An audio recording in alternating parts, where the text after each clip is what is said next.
Hello friends, कैसे हो? उम्मीद है आप बहुत अच्छे होंगे। तो आज की इस वीडियो में मैं आप सभी को समीकरण कैसे हल करते हैं बहुत ही आसान तरीके से इस वीडियो में आपको यहाँ पर सिखाने में, क्योंकि जो हमारे छोटे छोटे भाई होते हैं उनको यहाँ पर समीकरण हल करना नहीं आता है।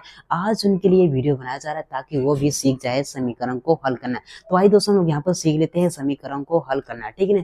तो मैं आपके लिए यहाँ पर तीन तीन प्रश्न लेकर आऊँ ताकि आपको अच्छे तरीके से इस वीडियो में आपको यहाँ पर सिखा पाऊँ, ठीक है ना। चलिए, तो हम लोग यहाँ पर पहले भाई समीकरण को हल करके हमको क्या निकालना है, हमको यहाँ पर x का मान निकालना। तो समीकरण को हल करके आपको यहाँ पर जो दिया होता है उसी का आपको यहाँ पर मान निकालना होता है। इसमें x दिया तो x का निकालना है, इसमें x दिया तो आपको यहाँ पर x का मान निकालना है, और इसमें y दिया तो आपको यहाँ पर y का मान निकालना है। तो कैसे निकाला जाता है आइए जानते हैं, ठीक है ना। देखो, यहाँ पर इसको हल करने के लिए आपको एक नियम जानना पड़ेगा जिसे बोलते हैं पंचांतर का नियम। क्या बोलते हैं? पंचांतर का नियम।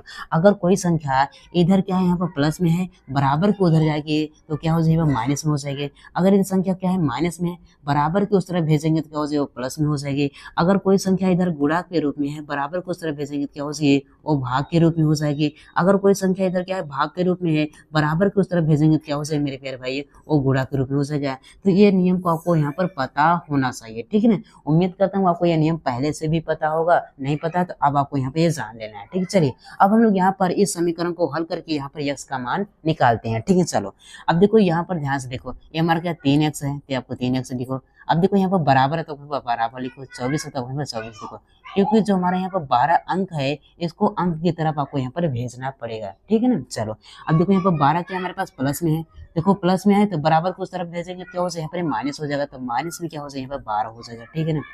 12 हो गया तो यहाँ पर 3x है तब वहीं पर 3x लिख दो।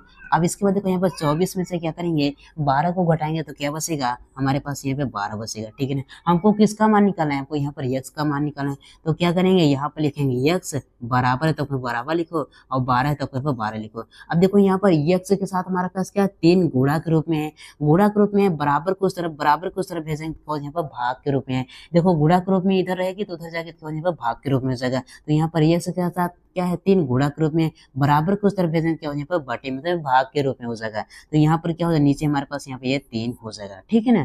अब इसको हम लोग काट देंगे, हमारा आंसर आ जाएगा। चलो भाग देते हैं, 3 कम यहाँ पर 3 हो जाएगा, 3 चौक यहाँ पर क्या हो जाएगा, 12 हो जाएगा। तो हमारे पास यहाँ पर x का मान क्या मिला, हमारे पास यहाँ पर 4 बटे में यहाँ पर 1 मिला। मतलब 4 में क्या करेंगे, 1 का भाग करेंगे तो हमारे पास क्या मिलेगा, यहाँ पर 4 मिला। मतलब यहाँ पे x का मान क्या मिला, हमारे पास यहाँ पे 4 मिला। तो इस तरह से क्या करते हैं मेरे प्यारे भाइयों, हम लोग यहाँ पर समीकरण को हल करते हैं। उम्मीद करता हूँ मेरे प्यारे भाई आपसे यहाँ पर समीकरण को हल करना बहुत आसान तरीके से आ गया। आइए यहाँ पर 2 एग्जांपल और करते हैं ताकि और अच्छे तरीके से आप सभी को यहाँ पर समीकरण को हल करना आ जाए। चलिए, तो इसको क्या करते हैं, जो हमारे पास यहाँ पर नियम है इसको क्या करते हैं, थोड़ा सा साइड में कर देते हैं, ठीक है ना। चलो, इसको हम लोग यहाँ पर लिख देते हैं, ठीक है। चलो, अब इसको हम लोग यहाँ पर दूसरे समीकरण को हल करेंगे।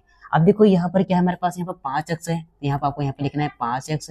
अब देखो यहाँ पर इसकी जो प्रजातियां है उसको यहाँ पर ढूंढ कर इस तरफ लाएंगे, ठीक है ना। इसकी प्रजाति x की प्रजाति है, कहाँ दिख रही है, दिख रही है यहाँ पर दिख रही है। यहाँ पर देखो बराबर को उस तरफ क्या है, प्लस में, इधर आएगा क्या हो जाएगा, ये माइनस में क्या हो जाएगा, हमारे पास यहाँ पे 3x हो जाएगा।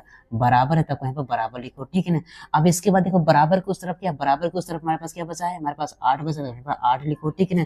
अब देखो बराबर किस तरफ क्या है, हमारे पास 2 है, इसको भी क्या किधर भेजना है, जहां पर अंक है उधर के आपको यहाँ पर भेजना है। देखो यहाँ पर 2 को क्या करेंगे, प्लस में है, उधर जगह बराबर को उस तरफ जाएगा तो यहाँ पर माइनस में हमारे पास क्या हो जाएगा, यहाँ पर 2 हो जाएगा, ठीक है ना। क्योंकि हमको पता है जो यहाँ पर जिसकी जैसी प्रजातियां होती है उसी की ओर हम भेजते हैं। तो यहाँ पर x की प्रजाति एक तरफ हो जाएगी और यहाँ पर अंक की प्रजाति एक तरफ हो जाएगा, ठीक है। अब इसको हम लोग यहाँ पर जो करते हैं कर लेते हैं। अब देखो यहाँ पर क्या है, 5x में से 3x को घटाएंगे तो क्या बचेगा, हमारे पास यहाँ पे 2x बचेगा। बराबर है तो बराबर करो, ठीक है ना।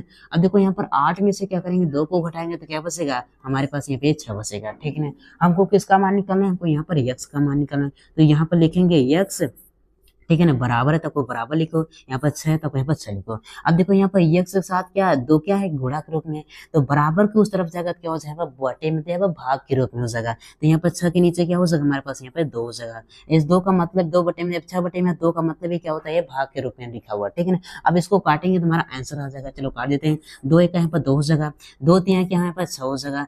तो हमारे पास यहाँ पर x का मान क्या मिला मेरे प्यारे भाई, यहाँ पर 3 मिला। क्या मिला, हमारे पास x का मान हमारे पास यहाँ पे 3 मिला।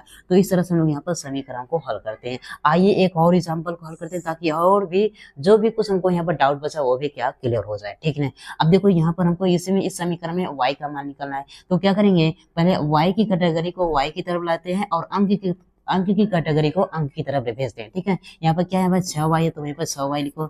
अब इसके बाद देखो बराबर की उस तरफ भी है, क्या हमारे पास 2y है, मतलब इसकी कैटेगरी क्या है ना, तो इसका करेंगे 2y को क्या करेंगे इधर लाएंगे, क्या हो जाएगा, देखो प्लस में है, इधर जाएगा क्या हो जाएगा माइनस में, हमारे पास यहाँ पे ये 2y हो जाएगा। बराबर है तब यहाँ पर बराबर लिखो, बराबर की उस तरफ क्या है हमारे पास यहाँ पर प्लस में हमारे पास 15 है, ठीक है ना।